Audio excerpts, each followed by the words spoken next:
Hi friends, welcome to சமையல் விருந்து. நம்ம இன்றைக்கி டேஸ்ட்டான சூப்பரான ஹோட்டலில் கிடைக்கிற மாதிரி எக் ரைஸ் எப்படி செய்யலாம்னு பார்க்கலாம் வாங்க. வீடியோக்குள்ளே போட்ட முடியும் நம்ம சேனலை சப்ஸ்கிரைப் பண்ணிக்கோங்க, பெல் ஐக்கானை கிளிக் பண்ணிக்கோங்க. தேவையான பொருட்கள்: மல்லி இலை, 2 தக்காளி, 4 பச்சை மிளகாய், 2 பெரிய வெங்காயம், 1 கொத்து கருவேப்பிலை, 6 முட்டை, தேவையான அளவு உப்பு, 1/4 டீஸ்பூன் மஞ்சள்தூள், 1/2 டீஸ்பூன் கரம் மசாலா, 1/2 டீஸ்பூன் மிளகுத்தூள், 1/2 டீஸ்பூன் மிளகாய்த்தூள், 1/2 டீஸ்பூன் கொத்தமல்லி தூள், தேவையான அளவு இஞ்சி பூண்டு பேஸ்ட் எடுத்துக்கலாம். ஸ்டவ் ஆன் பண்ணி பேன் வச்சுக்கலாம். இதில் 2 டீஸ்பூன் எண்ணெய் சேர்த்துக்கலாம். உடச்சி வச்சுருக்க முட்டையை சேர்த்துக்கலாம். நான் இன்றைக்கி 6 முட்டை எடுத்திருக்கேன், 4 பேர் கரெக்டாக இருக்கும். மேலே பெப்பர் தூவிட்டு கொஞ்சமாக மஞ்சள்தூள், உப்புத்தூள் கொஞ்சமாக சேர்த்துட்டு நல்லா கலரி விட்டுக்கலாம். பொடி மாஸ் மாதிரி ரெடி பண்ணிக்கலாம்.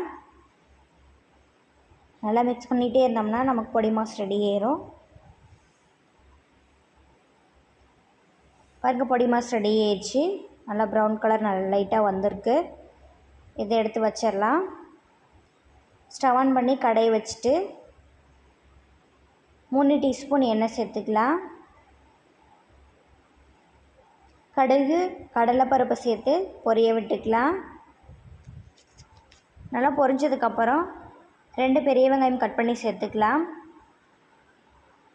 இது கூட 4 பச்சை மிளகாய், 1 கொத்து கருவேப்பிலை சேர்த்துட்டு நல்லா மிக்ஸ் பண்ணி விட்டுக்கலாம்.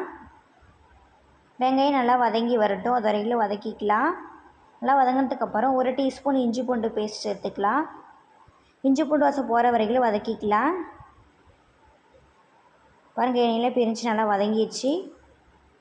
இப்போ 2 தக்காளி கட் பண்ணி சேர்த்து வதக்கிக்கலாம். தக்காளி நல்லா வெந்து சுருண்டு வரணும், எண்ணெயில் பிரிஞ்சு வரணும், அது வரைக்கும் வதக்கிக்கலாம். பாருங்கள், நல்லா வதங்கிடுச்சு. 1/2 டீஸ்பூன் மிளகாய்த்தூள், 1/2 டீஸ்பூன் கொத்தமல்லி தூள், 1/2 டீஸ்பூன் கரம் மசாலா, 1/4 டீஸ்பூன் மஞ்சள்தூள், ஏற்கனவே உப்பு சேர்த்துருக்கோம். தேவையான அளவு உப்பு சேர்த்துட்டு 1/2 டீஸ்பூன் பெப்பர் சேர்த்துக்கலாம். சேர்த்து நல்லா மிக்ஸ் பண்ணி விட்டுக்கலாம். ஒரு 2 நிமிஷத்துக்கு நல்லா வதக்கிட்டு பொடி மாஸ் பண்ணி வச்சுருக்க முட்டையை இதில் சேர்த்துக்கலாம். சேர்த்துட்டு ஈக்குவல் ஆகிற மாதிரி நல்லா மிக்ஸ் பண்ணி விட்டுக்கலாம். ஒரு 5 நிமிஷத்துக்கு மிக்ஸ் பண்ணிக்கலாம். பாருங்கள், இந்த அளவுக்கு நல்லா மிக்ஸ் பண்ணிவிட்டு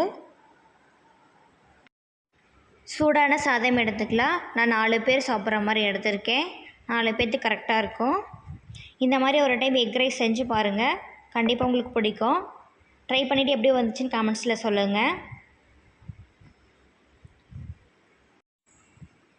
சாதத்தை சேர்த்துட்டு 1 டீஸ்பூன் எண்ணெய் சேர்த்துக்கலாம்.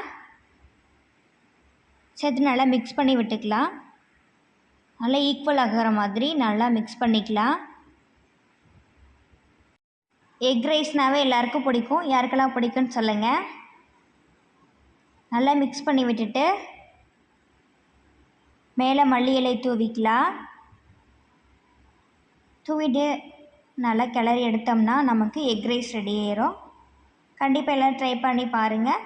வீடியோ பிடிச்சிருந்தா லைக் பண்ணுங்கள், ஷேர் பண்ணுங்கள், சப்ஸ்கிரைப் பண்ணுங்கள். தேங்க்யூ ஃபார் வாட்சிங்.